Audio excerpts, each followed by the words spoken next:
ओम शांति। बाप दादाजी के 21-12-22 के साकार मधुर महावाक्य। मीठे बच्चे, तुम सभी मनुष्य मात्र के कल्याणकारी हो। तुम्हें बहुतों का कल्याण करना है।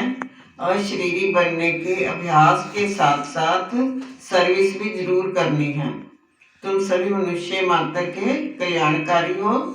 तुम्हें बहुतों का कल्याण करना है। अशरीरी बनने के अभ्यास के साथ साथ सर्विस भी जरूर करनी है। बाबा प्रश्न करें, किस एक बात में बाप भी ड्रामा का भावी कह चुप हो जाते हैं? बाबा उत्तर दे रहे हैं, बच्चे जो बहुत समय तक बाप की पालना ले फिर माया के वश हो जाते हैं, शादी कर कहाँ चले जाते हैं, आश्चर्यवत भागंती हो जाते हैं, तो बाप ड्रामा की भावी कह चुप हो जाते हैं। बाप जानते हैं ये भी यज्ञ में विघ्न पड़ते हैं। बाप को ओना रहता है बच्चे कहाँ किसी के नाम रूप में नहीं फंस जाएं। माया बहुत विघ्न डालती है, इसलिए बाबा राय देते हैं, बच्चे तुम्हें माया से डरना नहीं है, बाप की याद में विजयी बनना है। ओम शांति। मीठे मीठे बच्चे जानते हैं कि हम बाप और दादा के सामने बैठे हैं। हर एक बात नई है और याद करना है श्रीमत पर एक ही बाप को। बाप श्रीमत देते हैं दादा के तन द्वारा। घड़ी घड़ी बच्चों को सावधानी मिलती है, मन मना भाव अर्थात बाप को याद करो, इस दादा को याद नहीं करना। दादा की आत्मा भी बाप को याद करती है, तो तुमको भी याद करना है। तुम अशरीरी हो, मैं भी अशरीरी हूँ, सिर्फ तुमको इस तन द्वारा पढ़ा रहा हूँ। ये कोई सर्वशक्तिमान नहीं है, सर्वशक्तिमान एक बाप ही है। बाप समझाते हैं कि रावण राज्य में कोई भी किसी का कल्याण नहीं करते। मनुष्य जब दान पुण्य करते हैं समझते हैं हम अच्छा कर्म करते हैं। जैसे तुम कहते हो इस लड़ाई से वैकुंठ के द्वार खुलते हैं, ये बहुत अच्छी लड़ाई है। तुम ब्राह्मण अभिज्ञानी, तू आत्मा बने हो। बाप ने समझाया है ये ब्राह्मण धर्म परम पिता परमात्मा ही स्थापन करते हैं। अब ब्राह्मण धर्म कहाँ होता है? क्या सतयुग में? नहीं, जरूर यही होगा। प्रजापिता भी यहाँ ठहरा। बाप ने ब्राह्मण धर्म स्थापन किया और ब्रह्मा मुख वंशावली रची।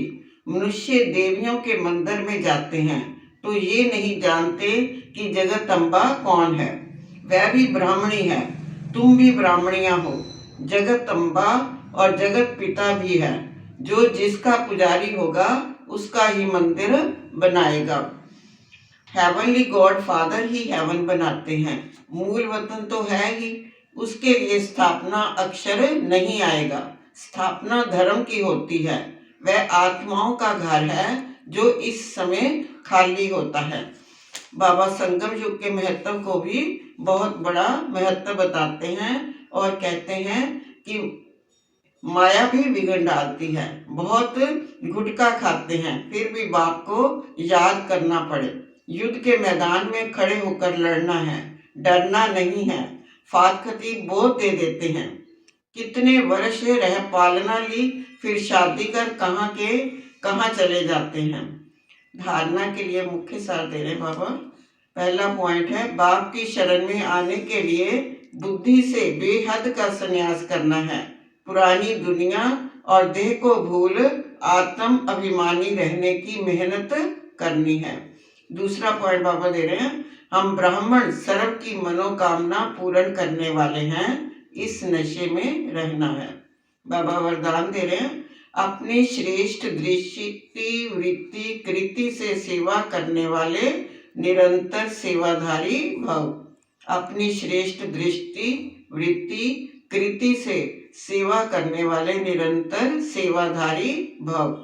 जैसे ये शरीर श्वास के बिना नहीं रह सकता, ऐसे ब्राह्मण जीवन का श्वास है सेवा। जैसे श्वास ना चलने पर मूर्छित हो जाते हैं, ऐसे अगर ब्राह्मण आत्मा सेवा में बिजी नहीं तो मूर्छित हो जाती है। इसलिए हर समय अपनी श्रेष्ठ दृष्टि से, वृत्ति से, कृति से सेवा करते रहो। वाणी से सेवा का चांस नहीं मिलता तो मनसा सेवा करो। जब जब जब सब प्रकार की सेवा करेंगे तब फुल मार्क्स ले सकेंगे।